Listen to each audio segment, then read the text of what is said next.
और निर्गमन की क्वेश्चन निकाला।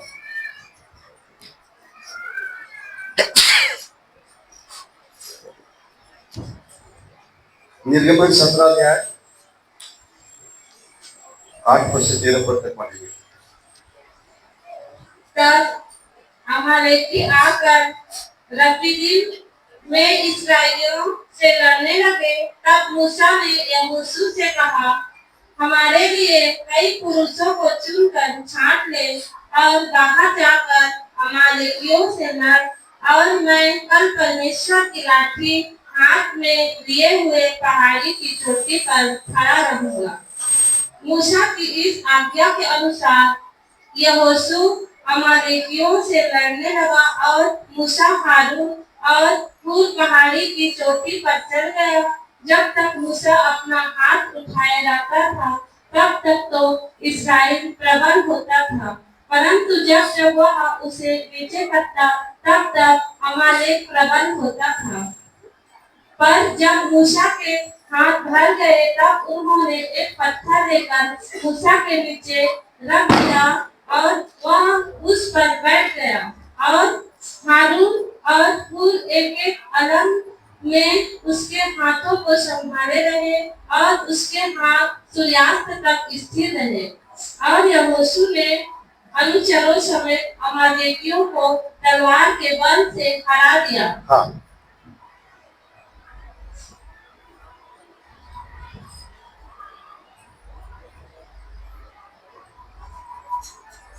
अमालेकी इस्राएलियों से युद्ध कर रहे थे।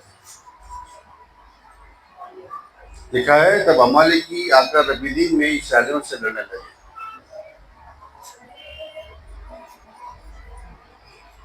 तब मूसा ने यहोशू से कहा, हमारे लिए कई पुरुषों को चुनकर छांट ले और बाहर जाकर अमालेकियों से लड़।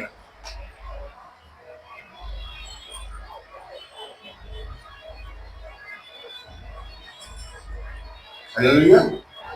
हमारे लिए कई पुरुषों को छांट ले और बाहर जाकर अमालेकियों से लड़, और मैं कल परमेश्वर की लाठी हाथ में लिए हुए पहाड़ी की चोटी पर खड़ा रहूंगा। पहाड़ी की चोटी पर मैं खड़ा रहूंगा, क्या लेकर के? अपने हाथ में लाठी। लाठी क्या था? हथियार था। किसका हथियार था? परमेश्वर का, जो मूसा को उसने दिया हुआ था। तो प्रियो, अब इस बात को समझेंगे। अमालेकी इस्राएलियों से युद्ध करने लगे और मूसा ने कहा, तुम कुछ पुरुषों को छांट लो जो सेना के हैं, लड़ने लायक वाले हैं, उनको छांट करके तुम उनसे युद्ध करने के लिए जाओ, उनसे लड़ो। और मैं पहाड़ी की चोटी पर मैं क्या करूंगा? मैं हाथ उठाऊंगा लाठी लेकर, और इस युद्ध के लिए एक हाथ उठाने वाला चाहिए, क्योंकि बिना प्रार्थना का हम इस युद्ध को जीत नहीं सकते। हर एक युद्ध को हम प्रार्थना से जीतते हैं। तो इसलिए उसने अमालेकियों के लिए कहा कि मैं चोटी पर रहूंगा। मूसा की इस आज्ञा के अनुसार यहोशू अमालेकियों से लड़ने लगा और मूसा, हारून और हूर पहाड़ी की चोटी पर चढ़ गया। यहोशू लड़ने लगा और मूसा के साथ दो साथी और थे। कौन? हारून और हूर, दो सहयोगी थे उसके साथ प्रार्थना के लिए। तो जैसे मूसा चोटी पर चढ़ता है तो दो सहयोगी उसके साथ और जाते हैं, हारून और हूर। फिर आगे लिखा हुआ है, जब तक मूसा अपना हाथ उठाए रहता था तब तक इस्राएल प्रबल होता था, परंतु जब जब वह नीचे करता था तब अमालेक प्रबल होता था। मूसा का हाथ जब तक ऊपर उठा रहता था तब तक इस्राएली जीतने लगते थे, यहोशू जीतने लगता था। और जैसे ही मूसा का हाथ नीचे होता था तो अमालेकी जीतने लग जाते थे, इस्राएली हारने लग जाते थे। ये हार जीत का कारण हार जीत के पीछे दो शक्तियों की लड़ाई होती है। जिनके लोग ताकतवर होते हैं वो क्या करते हैं, जीतते हैं। समझ रहे ना, जिस जो दो ताकत की लड़ाई है, एक परमेश्वर की, दूसरा अंधकार की, शैतान की। तो परमेश्वर के जो लोग जब हाथ उठाते हैं तब स्वर्गदूत करने लगते हैं और परमेश्वर के लोग विजय पाने लगते हैं। लेकिन जब परमेश्वर के लोग हाथ नहीं उठाते तो अंधकार की शक्तियां परमेश्वर के लोगों पर प्रबल होने लगती है। और इस बात को मैं अभी इन दिनों में देख रहा हूँ। इन दिनों में क्या देख रहा हूँ, आज ही मुझे सुबह फोन आया और उस फोन में मैंने इस बात को देखा कि सुना फोन में कि उसमें शैतान के अंधकार की शक्ति ने एक ऐसी बेटी को जिससे लगभग 8-10 महीनों से अधिक हो गया तब छोड़ दिया था, तो अभी इस समय उसको फिर वही प्रॉब्लम को, पुराना प्रॉब्लम को उसको बनाया। कारण क्या है? कारण ये है कि मसीही लोग इस समय आत्मिक युद्ध में नहीं लड़ते और जैसे आम जिंदगी जीते रहते हैं उसी जिंदगी लोग जीते रहते हैं। ये नहीं समझ पाते कि इसी समय लोग एरिया लेते हैं, इसी समय उनकी ताकत प्रबल होती है और इस समय हमको युद्ध में लड़ना होगा। तो अपने घरों में अगर सब प्रार्थना में रहते, टाइम पर प्रार्थना में बैठते तो कभी ये चीजें नहीं हो पाती, प्रबल नहीं हो पाती। लेकिन वो लोग तो अब तो प्रार्थना का जीवन हटता जा रहा है लोगों में, है ना। और जब प्रार्थना का जीवन हटता जा रहा है तो उनका सामर्थ्य ज्यादा प्रबल होता जा रहा है। और ऐसी परिस्थिति में जो आप समझिए इस बात को कि हम जब परमेश्वर की सामर्थ्य को अपनी प्रार्थना में देखते हैं और अगर हमारा जीवन प्रार्थना में नहीं है तो पक्का जानो कि वो प्रबल होने लगेगी और ताकतें प्रबल होने लगेगी। इसलिए प्रार्थना का जीवन हमारे लिए बहुत महत्वपूर्ण है। हालेलुया। प्रियो, मूसा जब हाथ उठाता था तब इस्राएली जीतने लगते थे और अमालेकी हारने लगते थे। और जब मूसा का हाथ थक जाता था, कि बूढ़ा था मूसा, हाथ थक जाता, नीचे हो जाता था हाथ, और कब तक हाथ उठाए रहेगा, तो वो लोग जीतने लग जाते थे। अब इस बात को देखा हूर और हारून ने, देखा कि हमारा जो अगुआ है वो अब बूढ़ा हो गया है, कमजोर हो गया है, हाथ हर समय नहीं उठा पा रहा है। तो वो लोग क्या किए, एक बड़ा सा पत्थर ले आए और रख दिए और मूसा को उसमें बिठा दिए, है ना। कि मूसा कितना देर तक खड़ा रहेगा, तो मूसा को क्या कर दिया, उसको बिठा दिए और बिठा करके वो मूसा के एक हाथ को उठा लिया, एक हाथ को हारून उठा लिया और एक हाथ को हूर उठा लिया, दोनों एक हाथ को उठा लिए। तो प्रियो, जब एक हाथ दोनों उठा लिए तो मूसा का हाथ क्या हो गया, उठ गया। और जब मूसा का हाथ उठ गया तो इस्राएली क्या हो गए, जीतने लग गए। और जब तक इस युद्ध को जीत नहीं गए तब तक वो मूसा के हाथ को उठाए रहे। इससे आप समझिए,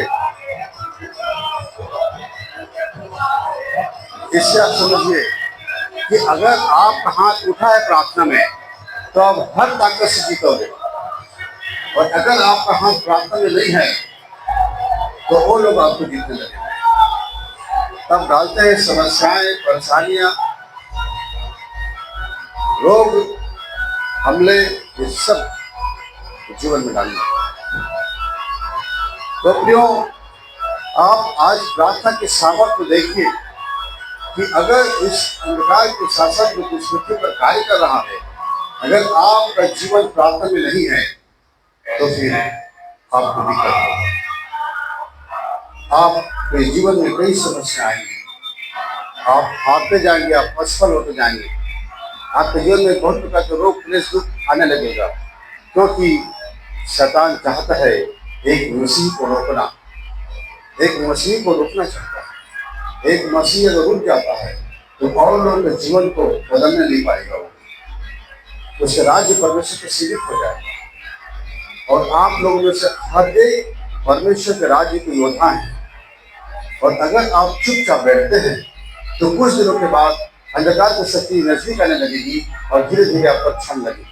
आप पर अधिकार करने लगी। इसीलिए अभी इन दिनों में जब ये युद्ध का समय है ना, हमको मालूम है शैतान डायरेक्ट दिखाई किसी को नहीं देता, लेकिन वो मनुष्य में घुस कर काम करता है, मनुष्य के शरीर में घुस कर काम करता है।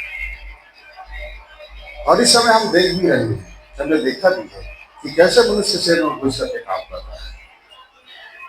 कि हम 35 साल से इस प्रार्थना को करते आ रहे हैं, कोई करे न करे, कोई नहीं, हम 2 से शुरू किए और कोई साथ नहीं होगा तो भी हम 2 ही रहेंगे, लेकिन जब तक जिंदा रहेंगे तब तक इस प्रार्थना को करेंगे।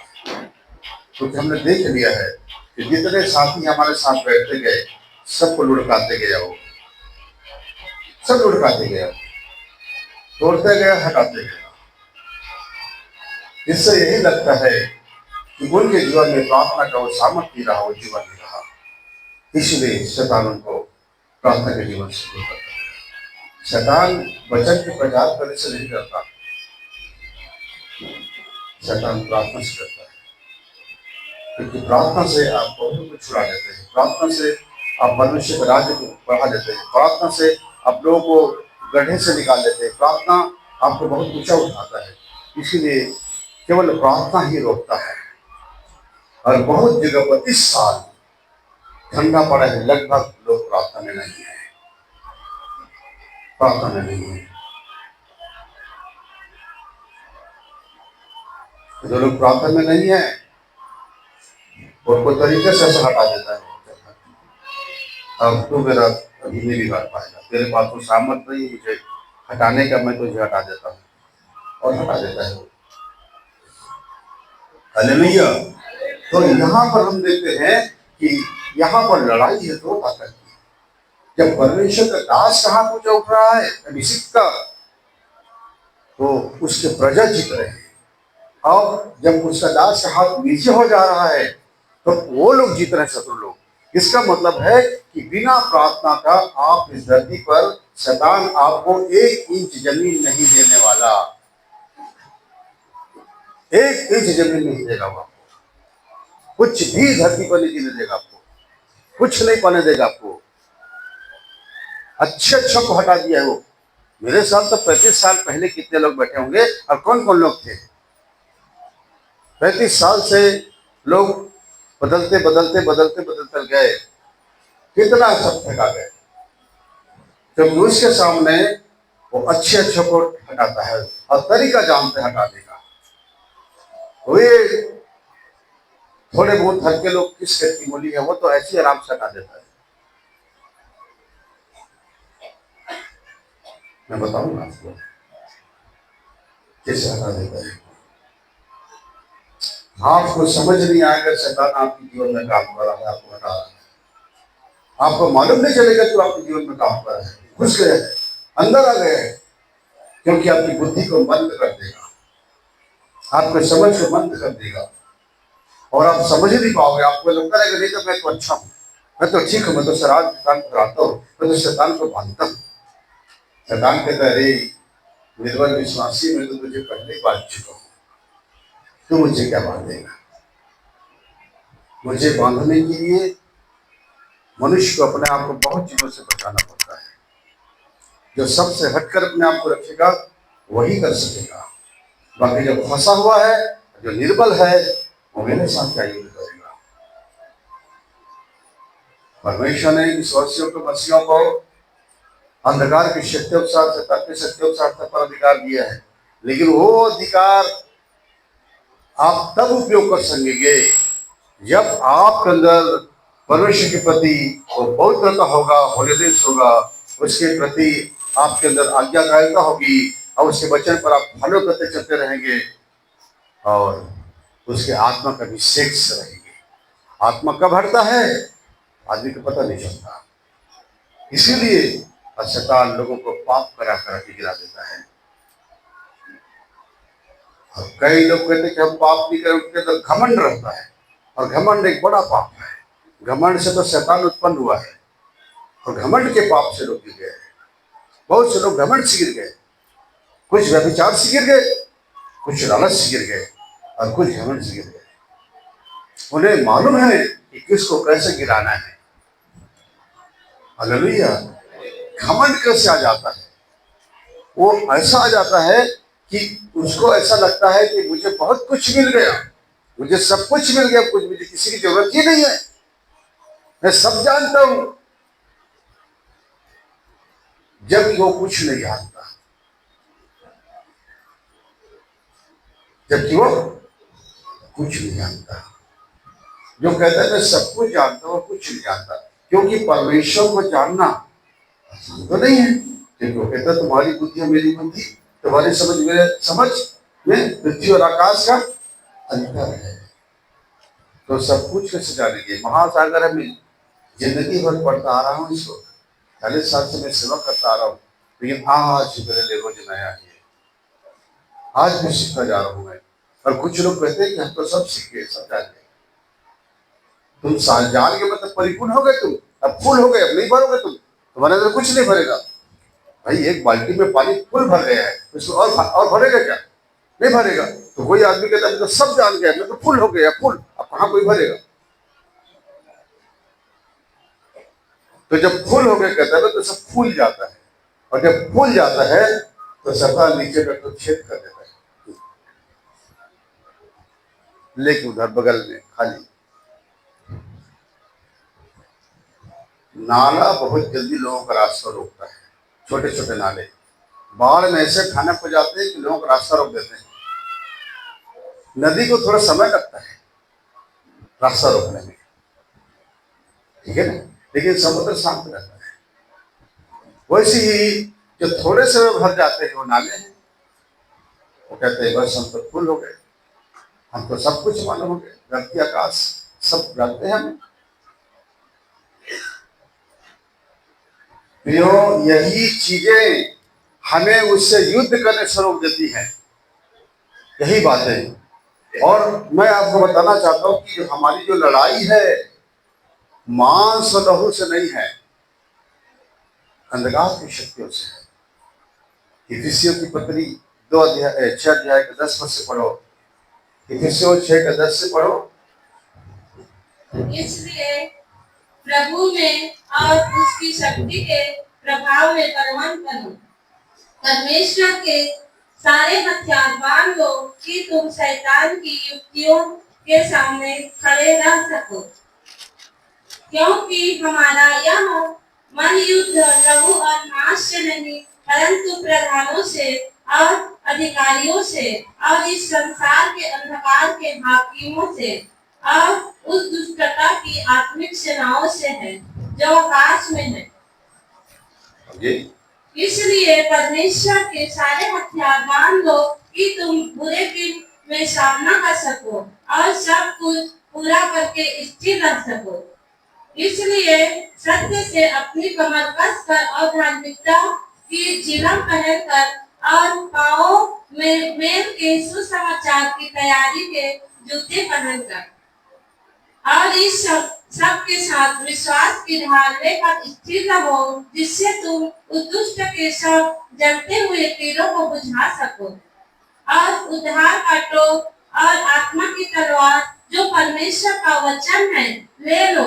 हर समय और हर प्रकार से आत्मा में प्रार्थना और विनती करते रहो और इसीलिए जागते रहो कि सब पवित्र लोगों के लिए लगातार विनती किया करो।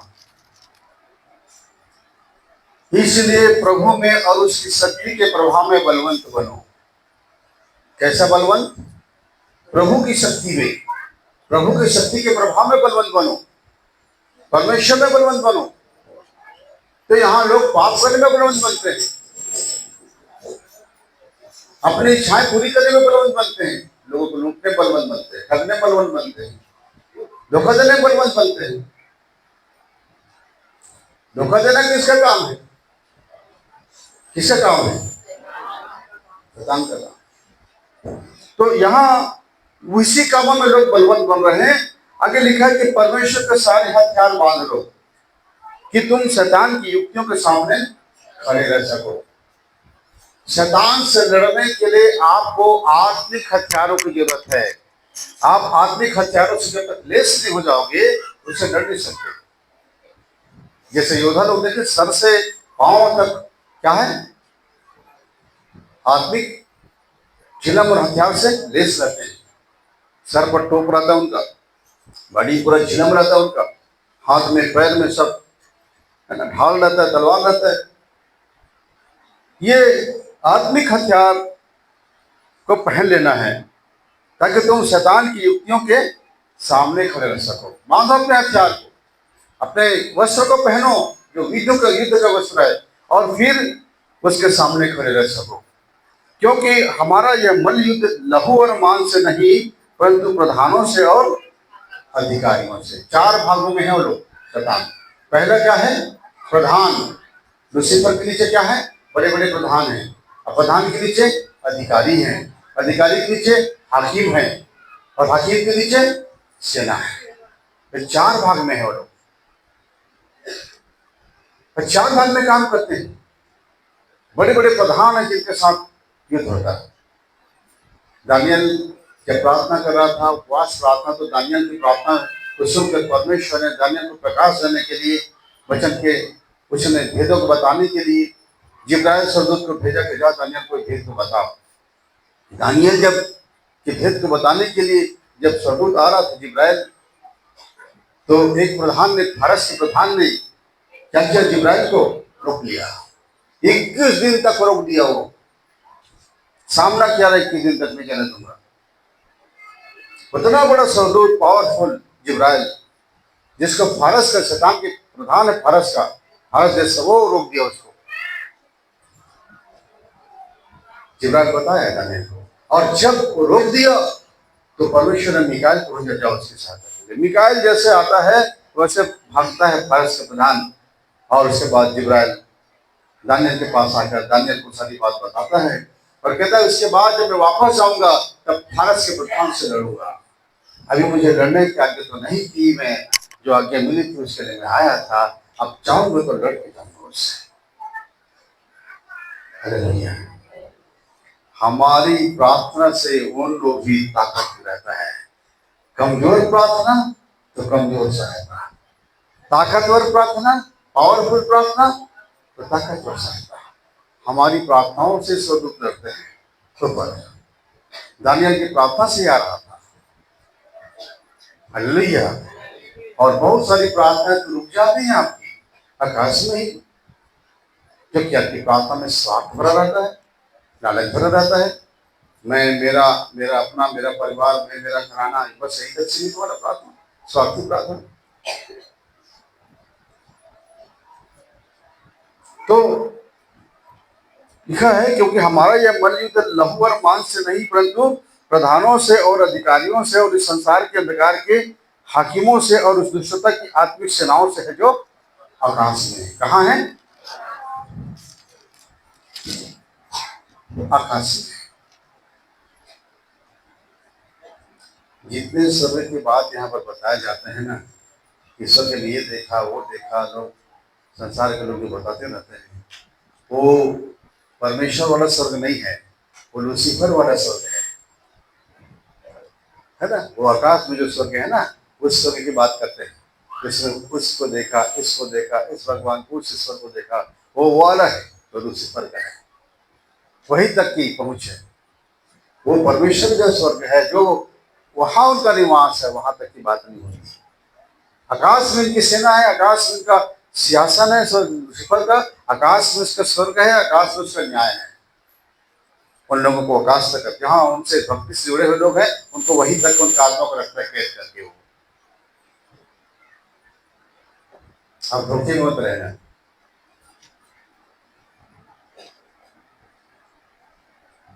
इसलिए परमेश्वर के सारे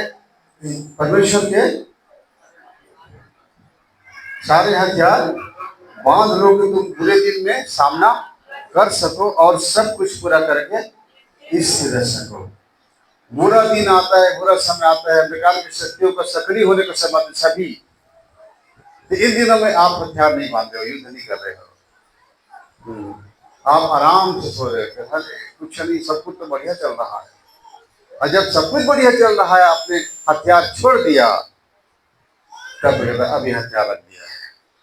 देखिए, सेना में सिपाही कभी अपना युद्ध में अपना हथियार नहीं उतारता, अपना वस्त्र नहीं उतारता, है ना। उसके तो बेल्ट में, उनके वस्त्र में बहुत सारी चीजें रहता है, बैग में रहता है, तो वैसी होता है वो, है ना। और एक इधर गन को इधर लिए रहेगा, एक इधर रहेगा, एक इधर रहेगा, एक इधर रहेगा, ठीक है। और वैसी दशा में लोग थोड़ा सा नींद भी लेते हैं, है ना, सो भी रहे हैं, जाग भी रहे हैं।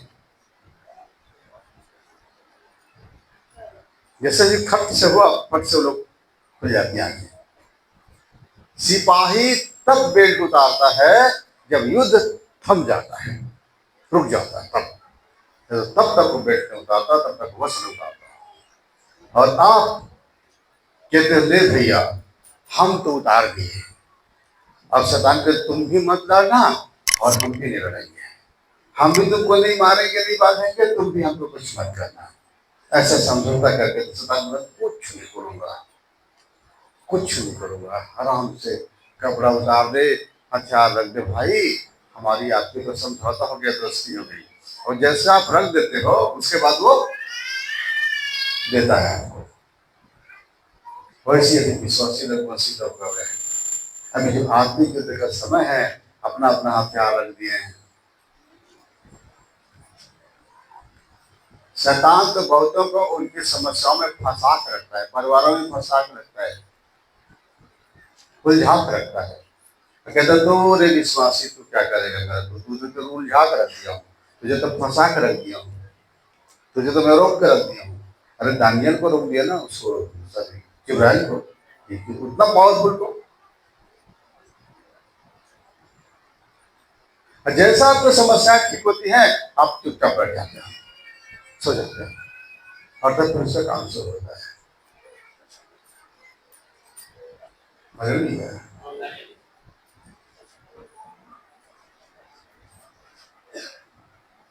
तो ये हथियार क्या क्या है? सत्य से कमर कसकर, अपनी कमर कसकर। अगर आपके जीवन में सत्य नहीं है तो आप शैतान को हरा नहीं सकते, क्योंकि शैतान असत्य है। और अगर आप असत्य से, झूठ से शैतान को हराना चाहोगे तो झूठ का तो पिता है वो, धनी है वो झूठ का, उसको कहाँ हरा सकते?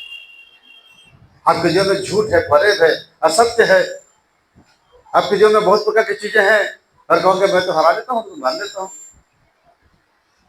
कभी नहीं कर सकते, धोखा खा रहे हो। उसको आप हरा ही नहीं सकते, उसको आप पा नहीं सकते। अगर आपके जीवन में गुनाह है, पाप है, अशुद्धता है, आपके जीवन में असत्य है, झूठ है, नहीं कर सकते आप। सत्य से कमर कसकर, मैंने आपका कमर, आपका बल जो है सत्य से रहना चाहिए। आपके जीवन में जब सत्य है तब आपके जीवन में बल है, और आपके जीवन में झूठ है तो आपके जीवन में बल नहीं है, आपके पास बल नहीं है। सामर्थ्य तो सत्य में है, तो परमेश्वर सत्य है, यीशु मसीह सत्य है। इसलिए सत्य से अपनी कमर कसकर और धार्मिकता की झिलम पहनकर। झिलम मतलब क्या है? यहां से लेकर यहां तक पूरा क्या है? कवच है। वो कोई भी तीर और तलवार उसको भेद नहीं पाता है, वो कवच छाप पहनते हैं। चलता हुआ तीर छोड़ना है शैतान, अग्निबाण, वो यहाँ आकर गिर जाता है, बुझ जाता है। तो कैसे? ये सब धार्मिकता का झिलम मतलब आपके जीवन में धर्म के काम होना चाहिए, धार्मिकता होना चाहिए, आप धर्मी होना चाहिए, आपके अंदर धार्मिकता होना चाहिए, धर्म के अच्छे अच्छे नेक काम आपके अंदर होना चाहिए। आपने गरीबों के सहायता किया, भूखों को खिलाया, बहुतों की सहायता किया, खुदा की सेवकाई में आप आगे बढ़े, आपके जीवन से हमेशा अच्छे से भले काम हो रहे हैं।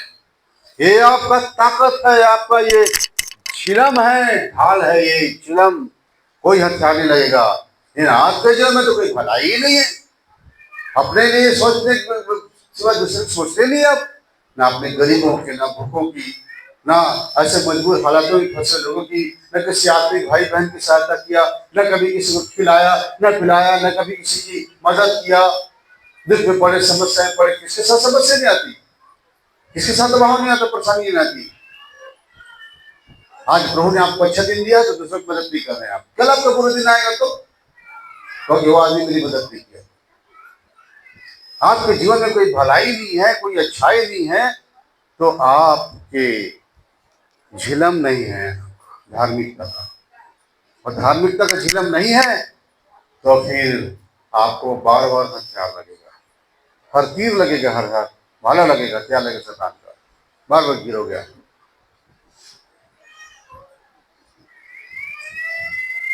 बस बहुत लोग कहते हैं नहीं अपने लिए जीना है, बस जीना है, भलाई नहीं है। अरे प्रेम रहेगा तब तो भलाई रहेगी, अब प्रेम तो परमेश्वर है, और अगर आपके अंदर पवित्र आत्मा आता है तो पवित्र आत्मा का पहला फल ही प्रेम है, बड़ा फल। अगर आपके जीवन में आपके भीतर परमेश्वर है, परमेश्वर का आत्मा है, तो आप प्रेम करेंगे। अब प्रेम करेंगे तो हर किसी के लिए आप मदद करेंगे, हाथ खोलेंगे, जो भी आपके पास आता है, चाहे जैसी भी दस नंबर है, लेकिन उसकी मदद करेंगे आप, उसके लिए दुआ करेंगे, प्रार्थना करेंगे, उसकी सहायता करेंगे, या जो कुछ रहे भूखा है प्यासा चल रहे मेरे पास चलो भोजन करके खा ले, मेरे पास जो है मैं मदद दे देता हूँ। ये अगर हमारे जीवन में है, इसी कारण से तो भैया मिशनरी का नाम सुने, और मिशनरी किसको कहते हैं? जिन लोग अपने सेवा के लिए पूरी तरह से परमेश्वर दे देते हैं और एक मुहिम के लिए, काम के लिए निकल जाते हैं, उसकी सफाई के लिए, वो मिशनरी कहलाते हैं। जो अपना घर, खेत, जमीन, देश, गांव सब छोड़ के निकल जाते हैं, वो मिशनरी है, वो मिशनरी है। दूसरे देश के लोगों ने जब हमारे भारत में आया, तब तो हम यहाँ भारत में उसकी कलीसिया बनी ना, उसका राज्य बना, उसकी प्रजा बनी। वो नहीं आते तो हम यहाँ भारत में बनता, वैसे हर देश से बनता है। मिशनरी वही है जो एक मिशन के लिए अपना सब कुछ छोड़ के निकला है, घर छोड़ दिया, खेत छोड़ दिया, नौकरी छोड़ दिया, परिवार छोड़ दिया, कुटुंब छोड़ दिया, जैसा अब्राहम सब कुछ छोड़ के निकला, पहला मिशनरी। मैं भी अपना सब कुछ छोड़ के निकला, अपनी नौकरी, अपना घर, 40 साल हो गए मेरे, खेत घर के खंडर हो गए, जमीन बस सब छोड़ दिया, यहाँ तक कि पुराने परिवारों से भी दूर रहा और अपने आप को उस की इच्छा पर छोड़ दिया कलीसिया रोपण के लिए। मैं प्रेरित हूँ, इसलिए प्रेरित का काम है कलीसिया रोपण करना, और इस काम के लिए अपने आपको दे दिया। मिशनरी वो है जो अपना सब कुछ छोड़ करके उस मिशन में आ जाता है, और मिशन को पूरा करना ही, सफल करना उसका उद्देश्य रहता है। उस काम में कुछ लोग मदद करते हैं,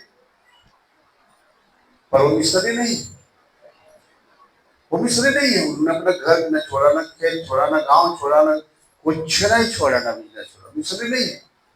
वो इस मिशनरी की सहायता नहीं कर पाते, कुछ समय में ही ठप से गिर जाता है विकेट उनका, है ना, विकेट जल्दी गिर जाता है, थोड़ा दिन साथ चले, पर मिशनरी अपना काम छोड़ेगा क्या? नहीं छोड़ सकता। वो तो आखिरी तक अपना, मरते दम तक अपने मिशन को पूरा करेगा, खुदा के काम को पूरा करेगा, इससे निकला है वो, इससे निकला है। मिशनरी अलग होते हैं, मतलब मिशन होता है, सब छोड़ देंगे, अपना काम नहीं छोड़ेगा। तो उसके लिए क्या रात और क्या दिन अपना परमेश्वर से और काम पे लगा रहना है।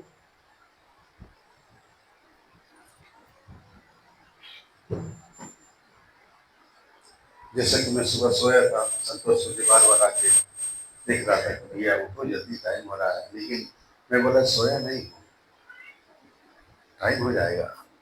दरअसल मैं सोया नहीं था, मैं परमेश्वर के वचन पे मनन कर रहा हूँ, क्योंकि आज मुझे बोलना है, तो परमेश्वर के वचन पे मैं मनन कर रहा हूँ, और इसी दशा में मैं मनन करता रहता हूँ, चुप शांत पड़ा रहता हूँ। हालेलुया। लोग बोले कि भैया सो रहे, लेकिन भैया तो बहुत कुछ चीजों में खोया रहता है। क्यों? आत्मिक हथियार आपके पास नहीं, धार्मिकता का झिलम। धार्मिकता का झिलम क्यों लिखा? देखिए, धार्मिकता का झिलम पहनकर और पाँव में मिल के सुसमाचार की तैयारी के जूते पहने। अब कितने के पास मेल का जूता है, मेल मिलाप का जूता कितने के पास है? धन्य है जो मेल कराते हैं, क्योंकि परमेश्वर के पुत्र कहलाएंगे। आप कहाँ मेल करा रहे हो लोगों को? आप कहाँ नए नए लोगों को परमेश्वर की तक ला रहे हो? सुसमाचार की सेवा, जूता है आपके पास तो करो वो सेवा। दिया है जूता परमेश्वर ने, तो आप चैन से नहीं बैठे, मैं यहाँ चल दूँ, आज वहां चल दूँ, किसी नए आत्मा को बता दूँ। सुसमाचार के जूते, मेल कराने वाले परमेश्वर के पुत्र हैं। और इन सबके साथ विश्वास के ढाल लेकर स्थिर रहो, जिससे तुम उस दुष्ट के सब जलते तीरों को बुझा सको। किसका ढाल लेकर? विश्वास का ढाल। अगर आपके पास विश्वास है तो ढाल है आपका। और विश्वास कहता है आप जो प्रार्थना कर लिए हो, मैं जो प्रार्थना किया हूं वो हो गया। विश्वास से पूरा होते देख लिए पहले से। जो नहीं दिख रहा है उसके विश्वास से देख लिए वो ठीक हो गया है। विश्वास से देख लिए कि वो काम बन गए है, वो समस्या हट गई है। ये विश्वास आपको दिलाते दिलाते हम थक जाते हैं, लेकिन आप विश्वास करने का विश्वास आपके पास नहीं है। विश्वास करने का विश्वास आपके पास नहीं, आपको थक जाते विश्वास दिला के कि आप कब विश्वास करोगे। हम तो देख चुके हैं आप ठीक हो गए हो, लेकिन आप नहीं देख रहे हो ठीक हो गए। भैया और कर देना, अब सिर पे हाथ रख देना, अब कल आ जाना घर में, और छोड़ना मत। शैतान बड़ा ताकतवर है, अच्छा वही बस ताकतवर है। कब विश्वास कर दो। बेटी बता रही थी तारा, हम थक गए, 2 साल नहीं माने 24-25 साल तक हो गया उनको प्रभु में। उन लोगों को परिवार भीकमपुरा जो है वो गोड़म की धरी है, चंद्रपुर से पहले जो गोड़म है पास में भीकमपुरा है, वहाँ में कलिश है। वहाँ पर डॉक्टर बंसी के परिवार है, बहुत से परिवार के लोग आए हुए हैं वहां से भीकमपुरा से।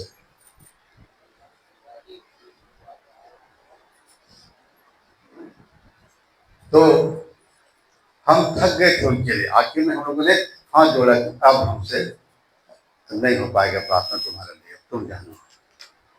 तब जाकर देखिए अब आर पार, या तो करो या मरो। तो करो मरो किसी दिन जब उनके पास आया ना, तब वो खड़ी हुई। तब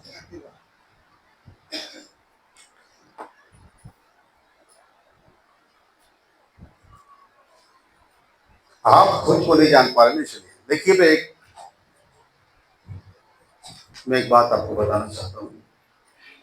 एक छोटी सी कहानी।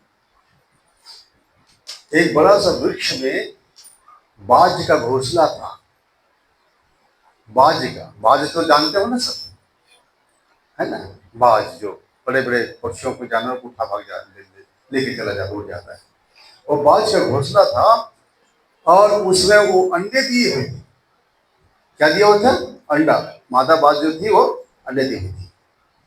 उसी के थोड़ा और भी नीचे में मुर्गी का घोंसला था। उसी पेड़ में जंगली मुर्गी लोग घोंसला बनाते हैं। अब जंगली मुर्गी थी, घोंसला बनाई थी, वो भी अंडे दी हुई थी। ऊपर में बाज का घोंसला अंडा और नीचे मुर्गी का घोंसला अंडा। क्या हुआ? थोड़ा हवा को छुआ कि गलती से एक अंडा ऊपर से गिरकर मुर्गी के घोंसला में आ गया। बाज का अंडा ऊपर से गिर करके मुर्गी के घोंसले में आ गया। अब बाज भी अपना अंडा ऊपर से रही है, नीचे मुर्गी भी अपना से रही है। बच्चा निकला तो बाकी तो मुर्गी के बच्चे लोग मुर्गी थे, एक बच्चा बाज का था। साथ साथ बढ़ने लगे। अब साथ साथ बढ़ने लगे तो जैसा मुर्गी के बच्चे लोग ऐसा फुदकते थे ना, वैसे बाज के बच्चे उनको भी देख के फुदकता था। और जैसे मुर्गी के बच्चे लोग चारा चाहते थे वैसे वो भी उसी चारा को चाहता था, है ना? जैसे जैसे जो दाना वो लोग बीनते थे, चुगते थे, वो दाना वो भी चुगता था। ऐसा ऐसा करके थोड़ा बड़ा हो गया, उड़ने लायक हो गया। उड़ने लायक हो गया तो भी वो नहीं उड़ता था, उनके साथ साथ जैसे दौड़ता था, चलता था मुर्गियों के साथ साथ, है ना? क्योंकि अपने आप को क्या समझता था? मुर्गी समझता था। एक दिन एक बाज की नजर, उड़ते हुए बाज की नजर बाज क्या है, देख रहा था मुर्गी, कोई बच्चा उच्चा मिल जाए, कोई मुर्गी मिल जाए तो उड़ के भागो। तो बाज से नजर हुए, वो बाज के बच्चे पर मर जाता है। अरे, ये मुर्गियों के साथ ये क्या कर रहा है, ये तो खाता ना फिर इसको। तो गौर से देखता रहा, उड़ते उड़ते हरकत समझ आई, हरकत समझ आई, ये तो कुछ नहीं कर रहा उनका, वो तो मुर्गी के बच्चे को नुकसान भी नहीं पहुंचा रहा है, जबकि बाज का स्वभाव है नुकसान पहुंचाना, उनका भोजन है। तो नीचे उतरा, नीचे उतर के बाज के बच्चे के पास आए, बोले बेड के पास, मुझे देख रहा है? उसने कहा हाँ। तो अपने आप को देख रहा है, मैं तेरे जैसा हूं ना? हाँ, तो मैं बाज हूं, और तुम? मैं मुर्गी हूं। अरे तू बाज है, नहीं मैं मुर्गी हूं, मेरे जैसा दिख रहा है ना, तो बाज है। नहीं, मेरी माँ मुर्गी है, मेरा पिता मुर्गा है, मैं भी मुर्गा हूं, मैं उससे जन्मा हूं। बाज बोलता है तू किसी से जन्मा रहे, लेकिन तू मुर्गा हो ही नहीं सकता, तू बाज है। अच्छा चल, मैं तुझे बताता हूँ कि तू मुर्गा है कि बाज है। और फर्श उसके उठाता है पंखों को, उसको पकड़ करके बाज को, उस बच्चे को उड़ने लायक नहीं लगता, और उड़ के बहुत ऊपर ले जाता है, और बहुत ऊपर ले जाकर उसको छोड़ देता है। अरे मैं मर गया बोलते चिल्ला के, मारा नहीं इसने मुझे, जब मुर्गा को लेकर ऊपर छोड़ रहा है, मुर्गा को लेकर ऊपर छोड़ दिया, ये कैसा आदमी, नीचे वो नीचे गिरने लगा, और जब नीचे गिरने लगा तो फड़फड़ाए पंख को, डर के मारे क्या करे बेचारे बचने के लिए, फड़फड़ाया तो हवा चली और वो सिर हो गया ऊपर, फिर ऐसे करने लगे, प्रभात उड़ने लगे, वो उड़ने लगा तो फिर उड़ते उड़ने लगा, फिर बाज के पास, बाज भी उसके आसपास उड़ने लगा, फिर बाज ने देखा, बाज का बच्चा कहता है मैं तो उड़ रहा हूँ। हाँ, तुम उड़ रहे हो, और वो नीचे में जो लोग हैं ना, वो लोग नहीं उड़ते हैं, तुम मुर्गा नहीं हो, तुम बाज हो, देखो बिल्कुल मेरे जैसे। तो कहता हाँ मैं बाज हूँ, तेरा काम शिकार पकड़ना है, तेरा काम मुर्गे लिए टेस्ट करना नहीं है, उड़ना है। तो उस दिन बाज ने अपने आप को जाना कि वो बाज है, नहीं तो समझ रहा था कि मुर्गी से पैदा हुआ। उसी प्रकार आप भी इस बात को नहीं जान पा रहे हो कि आप मसीह से पैदा हुए हो, अपने आप को नहीं पहचान रहे हो कि आप मसीह से, परमेश्वर से उत्पन्न हुए हो, परमेश्वर का आत्मा ने आपको नया जन्म दिया है, और आप परमेश्वर की संतान हो, उससे पुत्र हो, और जो अधिकार यीशु मसीह के पास था वो सारा अधिकार उसने आपको दे दिया है। और जब सारा अधिकार आपको दे दिया है तो कैसे छोटा छोटा दुष्ट आत्मा पर ठुक ठुक मार देता है आपको, है? और आप ऐसे गिर जा रहे हो, भैया बचाओ बचाओ बोल रहे, आपको सारा अधिकार दिया उसने, और अधिकार था कि चुपचाप वो बाजी मुर्गी बन के बैठे चल रहा था ना उन्हीं साथ, बस उसी चल रहे। आप उन मनुष्य के समान नहीं हो जो और संसारिक मनुष्य है, आप परमेश्वर के हो, और परमेश्वर ने जितना सारा अधिकार अपने पुत्र को दे दिया, वो अधिकार आपको दे दिया है कि आप शैतान के आगे स्थिर रह सको, सब जलते दिलों को बुझा सको, विश्वास की ढाल लेकर। ये विश्वास की मुझे कुछ नहीं हो सकता, तो आपको कुछ नहीं हो सकता, मुझे नहीं हरा सकता वो, तो नहीं हरा सकता, क्योंकि प्रभु ने कहा किसी वस्तु से तुम्हें कुछ हानि नहीं, तो नहीं मतलब नहीं है, आपको कुछ हानि नहीं होगी। दाऊद कहता है ये लाखों सेना राजा साउल के खड़े हैं, बेबस लाचार होके इसके आगे, गोलियत के आगे, दाऊद कहता मैं मारूंगा उसको, मैं मारूंगा, मैं मार दूंगा उसको, और परमेश्वर के जीवित सेना को ये ललकारने वाला कौन है, मैं मार दूंगा।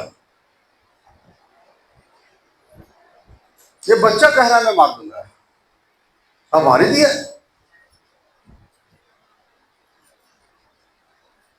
और आप तो पहले से डर के मारे हारे हुए हो, तो क्या मारोगे? आप कहते बड़े बड़े अंधकार की शक्ति, बड़े बड़े अंधकार, क्या बड़े बड़े अंधकार की शक्ति?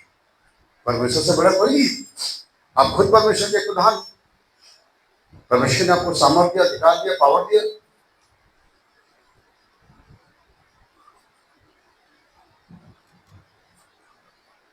क्यों? इस बात को पहचानो कि आप कौन हो। और जिस दिन आप अपने आप को पहचान जाओगे, वो बेटी ये पहचानी है तारा जो है, अब उसके बाद अकेले लड़ रही है वो।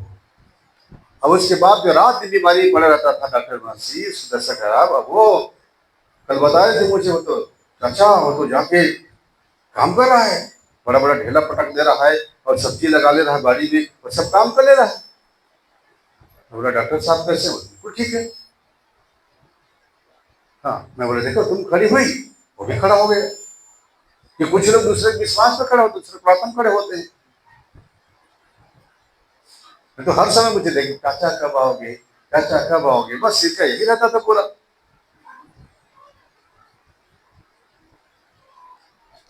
क्यों? इस बात को समझिएगा कि परमेश्वर अपने एक एक संतान को उसी प्रकार का खड़ा करना चाहता है, आपकी नहीं, ताकि आप इससे कोई कमजोर न रहे। और अगर रात दिन आप पास्टर पर निर्भर हो तो फिर आप जीवित कलीसिया में पाए नहीं जाते, क्योंकि जीवित कलीसिया का एक छोटा बच्चा भी शैतान को मारता है और आप पावरफुल हो। इस बात को आप समझो।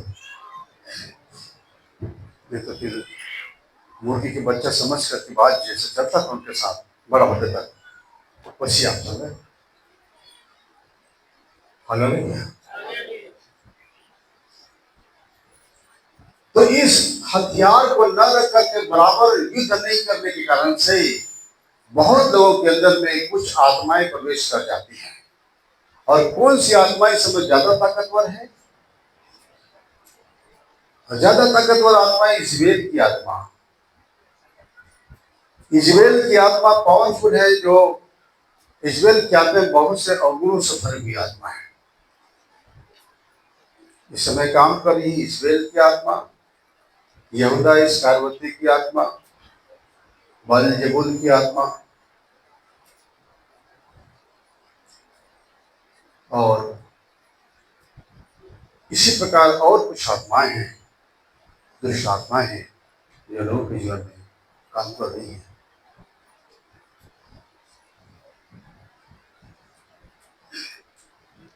अगर बसलेल की आत्मा अगर आपके अंदर है तो पावरफुल सामर्थ्य रहोगे परमेश्वर के लिए नाम।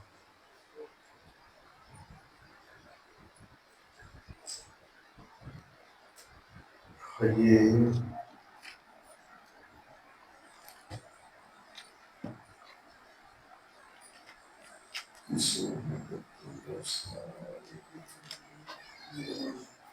एक मिनट में बता रहा हूँ आपको।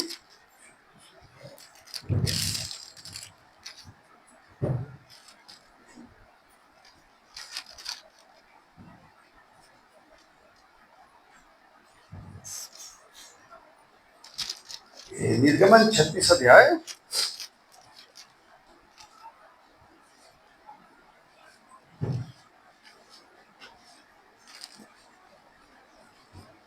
उसका 2 पद से पढ़ेंगे। तब मूसा ने बसलेल और अहोली और सब बुद्धिमानों को, जिनके हृदय में यहोवा ने बुद्धि का प्रकाश दिया था, अर्थात जिसको पास आकर काम करने का उत्साह हुआ था, उन सबों को बुलवाया और इस्राएली जो भेंट पवित्र स्थान की सेवा के काम और उसके बनाने के लिए ले आए थे, उन्हें उन पुरुषों ने मूसा के हाथ से ले लिया। तब भी लोग प्रति भोर को उसके पास भेंट अपनी इच्छा से लाते रहे। हाँ, मूसा ने बसलेल और ओहोलीयाब और सब बुद्धिमानों को, जिनके हृदय में यहोवा ने बुद्धि और प्रकाश दिया था, अर्थात जिसको पास आकर काम करने का उत्साह हुआ था, उन सबों को बुलवाया और इस्राएली जो भेंट पवित्र स्थान की सेवा के काम और उसके बनाने के लिए ले आए थे, उन पुरुषों के ने मूसा के हाथ से ले लिया। देखिए बसलेल इतना जबरदस्त योग्य व्यक्ति था, बहुत जबरदस्त कलाकार था, कारीगर था। परमेश्वर ने उस बसलेल में वो बुद्धि और कारीगरी दिया था, बहुत चीजों का निर्माता था वो। ओहली आप भी वैसी था, इनको परमेश्वर की ओर से मिला हुआ उपहार था। जैसे कई लोग बचपन से कारीगर होते हैं, बचपन से कोई चीज बना डालते हैं, उनके पास ऐसे बुद्धि रहता है, ऐसी योग्यता, ऐसा वरदान रहता है। वरदान क्या है? परमेश्वर की ओर से मिलता है,